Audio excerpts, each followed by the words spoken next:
Hey guys, LevelCap here. Today we're going to talk about the M60-E4 light machine gun that has just been released in Battlefield 4 on PlayStation and PC. This has come with the Second Assault expansion.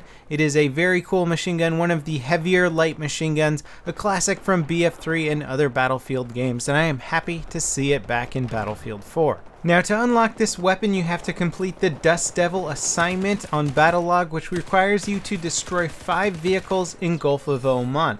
Not too difficult. I find it the easiest to do when flying a helicopter. If you're not a good chopper pilot, then grab some C4, a rocket launcher, or even hop into a tank.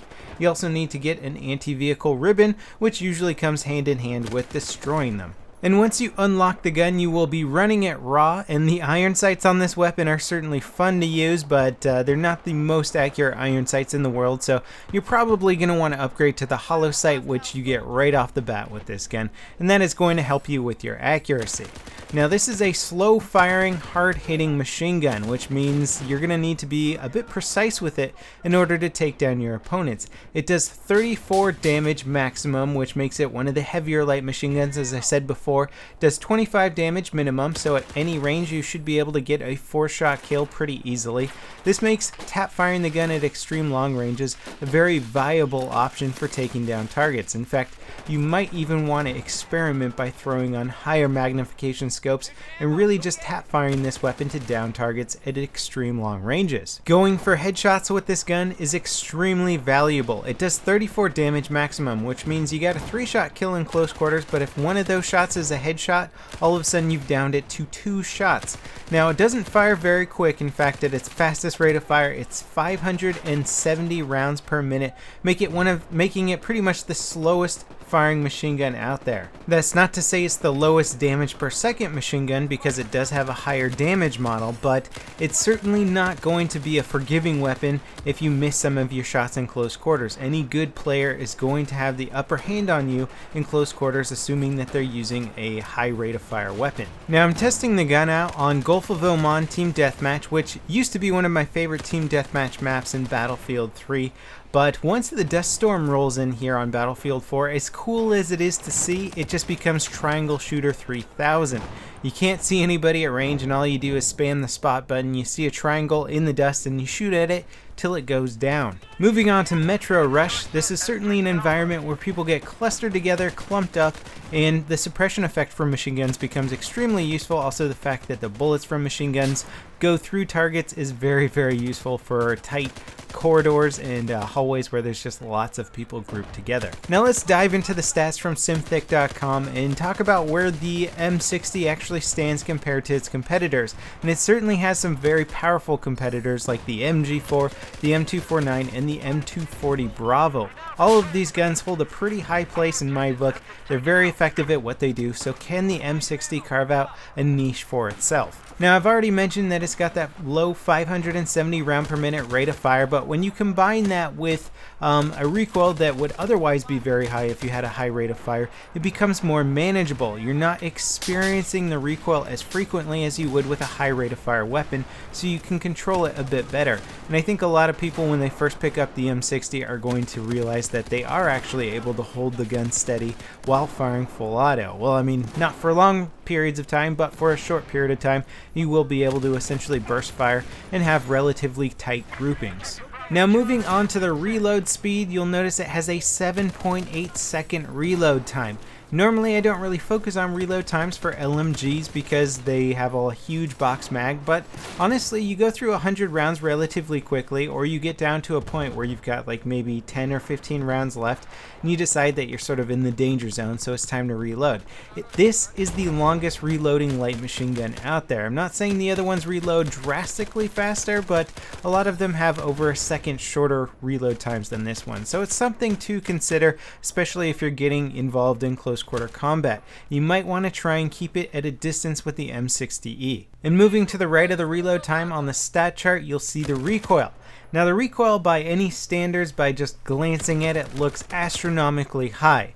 But out of the light machine guns that are in the heavier damage category, that would be the M240 Bravo and the PKP Pecheneg, this one actually has the lowest recoil and it has the lowest rate of fire, so it's going to be significantly easier to control. This is another reason why the M60E is probably one of the better long-range machine guns out there, provided that you actually shoot the weapon properly. Now, tap firing really is the way to go with this gun. It does enough damage that tap firing can actually take down targets at extreme long ranges. You might want to put the 2x magnifier sight on here to get a little bit better accuracy at long range and help you pinpoint those targets at further ranges. Practice tap firing with the M60 though. I think you'll be pretty impressed with just what it can do at those extreme ranges, especially when you start to land headshots. All of a sudden you're downing people in 2 shots from across the map. Now how about attachments? That is actually one of the most important things when it comes to gun control and weapon manipulation in Battlefield 4, is what do you have stuck on the weapon? How is it going to change the way it handles? What are you looking for from the gun? Are you looking for long range combat? Are you looking for close range combat? Are you looking for hipfire combat? There's a whole lot of ways you can go with each gun, but as I've said before, and honestly this is really becoming sort of a mantra of mine, is play a weapon to its strengths. If the gun favors hipfire, then set it up for better hipfire. If it favors long range accuracy, then set it up for long range accuracy. To me, the M60 really does seem to favor the long range potential, so you may as well set it up for that. The only problem with this is there are a few different ways you could go to try and set it up for long range. One of the issues with trying to tap fire this weapon is that it can kick a bit, and especially if you have a magnified sight on there, that's going to exaggerate how much the weapon is kicking, so you might want to try an angled foregrip. The other direction you could go is a stubby grip, which is going to reduce the spread increase on this weapon. If you're tap firing, it's not that big of a deal. Honestly, I can control the recoil, so I was running with a stubby grip and seem to prefer that the most. If you're having a little bit of an issue with the recoil, then I would say go with an angled foregrip. Now again, depending on your recoil control comfort, you might want to consider putting a heavy barrel on there. Honestly, I think it might be a little bit too much for this gun though. I need to play around with it a bit more to be more conclusive about that, but I was having a fine time running without any barrel attachment, or put a flash hider on here once you get that unlocked, as that is a battle pack unlock for this weapon, and it'll take you some time, but that could help you conceal your position when you're in a dark area like a building or perhaps in some foliage. Now as far as sights go, you see me using the hollow sight here. I would definitely upgrade to a Cobra sight once I get it, and probably throw a 2x magnifier on there. If you feel real confident in that you're going to only be engaging people at longer ranges, you might even consider one of the 3.4x scopes. And if you know you're going to be a real support gunner, like supporting your team in a rush situation and help them push up, you may even, and I rarely say this, but you may even consider a bipod. But that's the sort of situation that I would definitely feel out for each game. If you feel like there's a lot of snipers, then bipod is probably not going to be the right answer for you. If you feel like you're going to be holding down one corridor and it's going to be a lot of close quarter or medium range combat, then bipod might work out wonderfully. So just be sure to change up your weapon mid-game if you're not liking how it's performing, and stylize it to your taste. But as I said before, the M60 really does favor long range engagements, so don't try and make the M60 work out for close quarters, because